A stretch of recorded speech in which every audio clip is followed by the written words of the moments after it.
Pessoal, tudo bem? Bom, mais uma aula aí do nosso curso de saneamento ambiental, do, do curso de gestão ambiental e sustentabilidade, né? Então, vamos falar agora sobre as infraestruturas pertencentes ao sistema de abastecimento de água.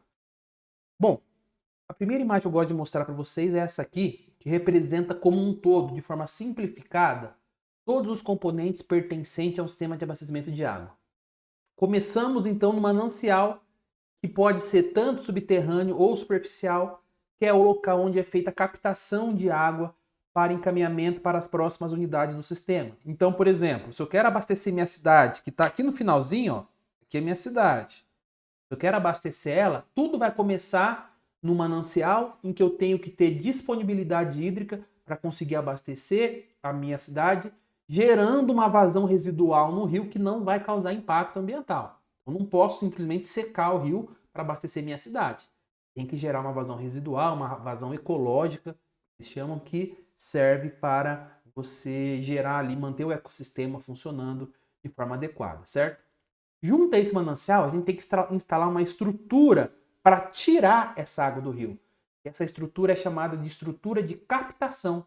Como o próprio nome diz, ela pega a água que está no rio e tira do rio para encaminhar para as próximas unidades do processo de abastecimento. Então vocês vão ver como é que funciona essas estruturas nos próximos slides. E depois que eu tiro essa água, eu tenho que mandar ela para o meu tratamento, tá?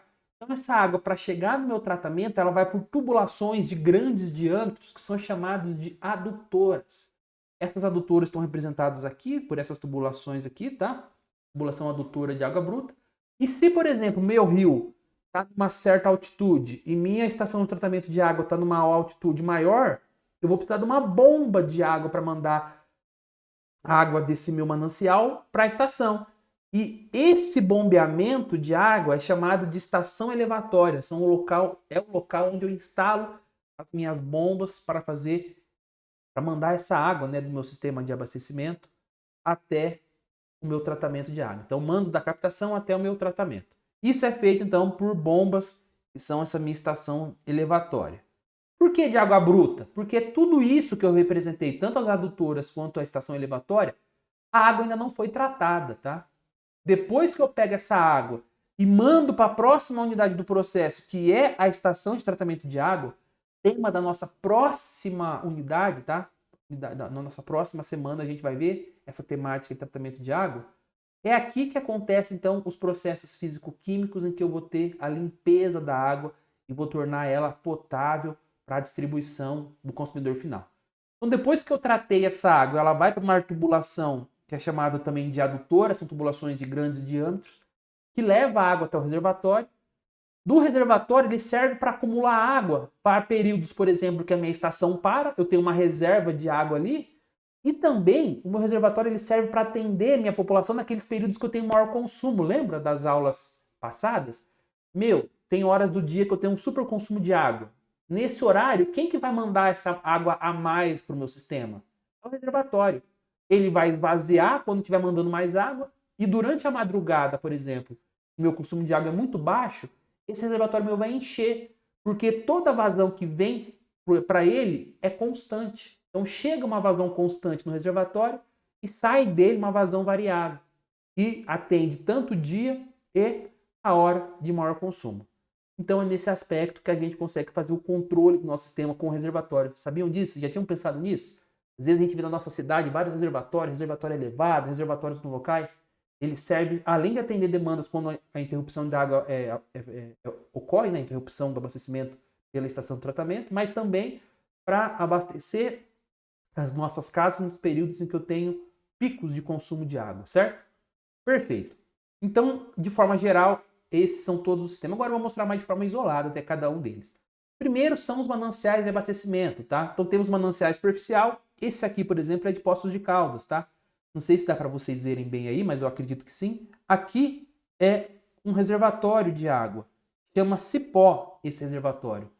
E desse reservatório de água, a água sai por esse ponto aqui de captação e é encaminhada, pessoal, para a estação de tratamento de água, que aqui na minha cidade fica aqui, ó, nesse ponto. Ó, como é que fica pertinho? Então a água sai daqui, ela é mandada para uma elevatória que manda a água direto para a estação de tratamento de água e depois ela é distribuída para toda a cidade.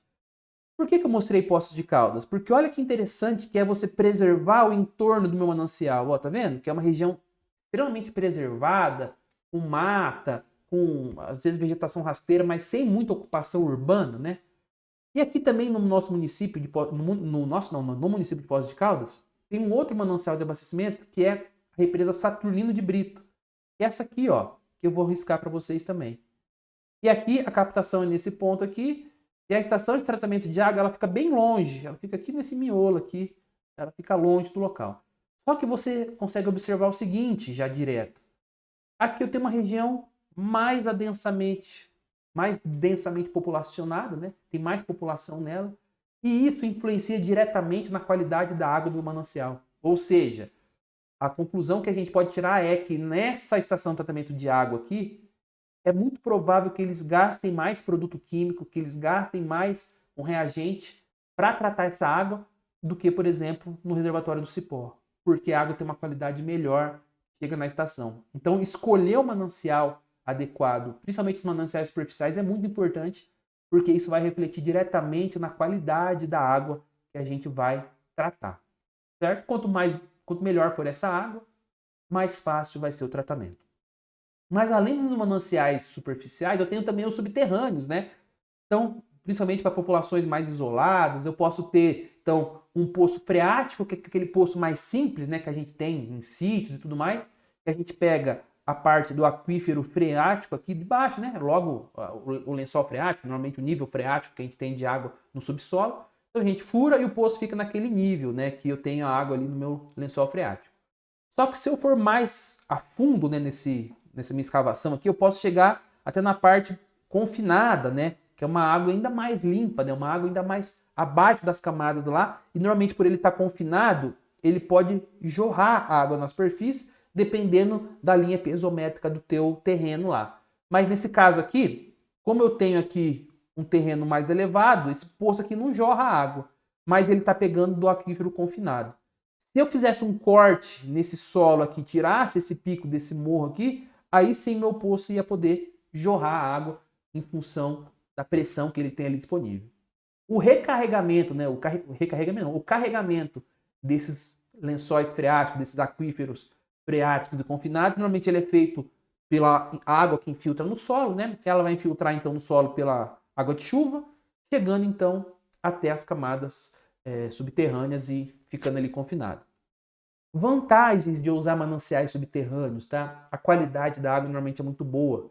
Consequentemente, meu processo de tratamento acaba ficando mais barato, porque às vezes basta eu desinfectar essa água e jogar flúor, ou seja, eu faço dosagem de cloro e flúor e essa água já está pronta para ser consumida.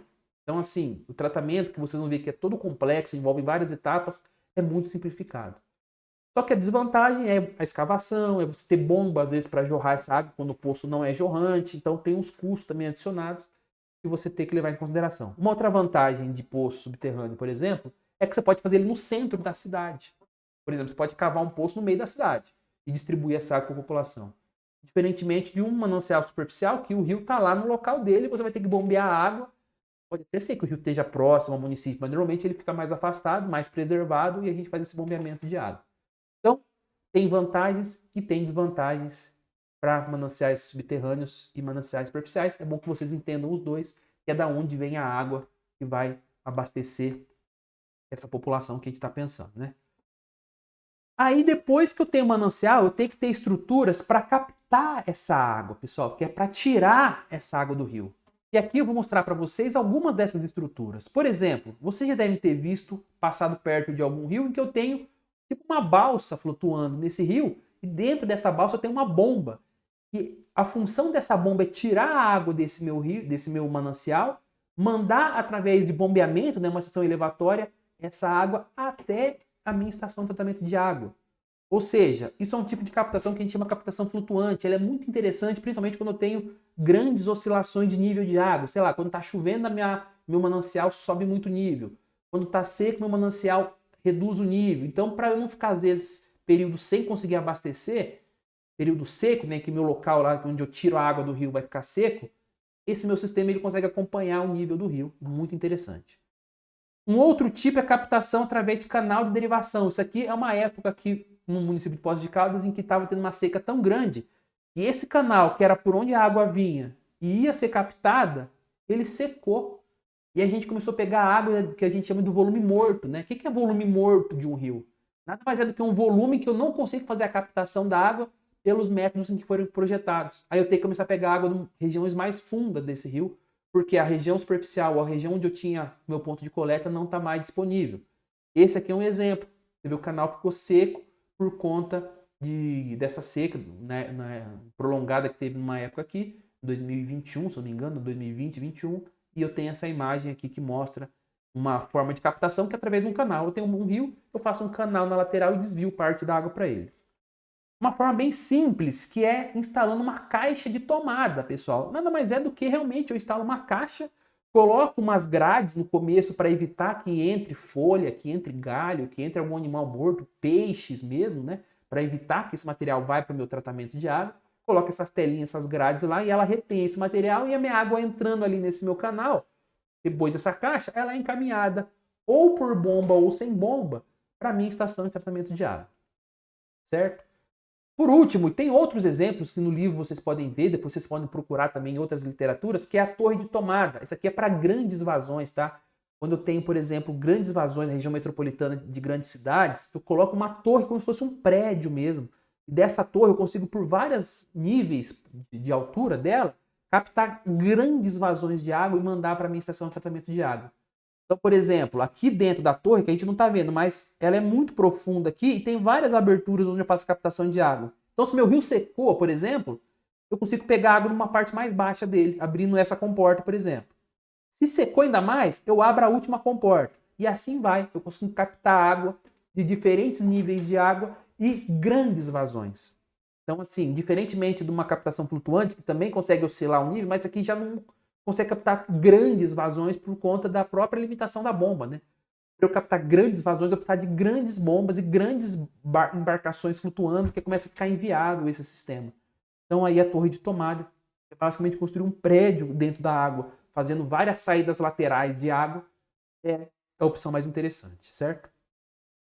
Depois da captação, a gente tem o que a gente chamou de estação elevatória, né? Que são as bombas que mandam água de regiões mais baixas para regiões mais altas, que são então compostos por motor e bomba, e eu faço então o encaminhamento dessa água para regiões mais altas. Aqui então só uma representação de dentro de uma estação elevatória, como é que funciona, e aqui uma representação esquemática de uma estação elevatória em que aqui eu tenho a minha água do rio, né, que a gente chama de poço de sucção, então meu rio está aqui nessa parte.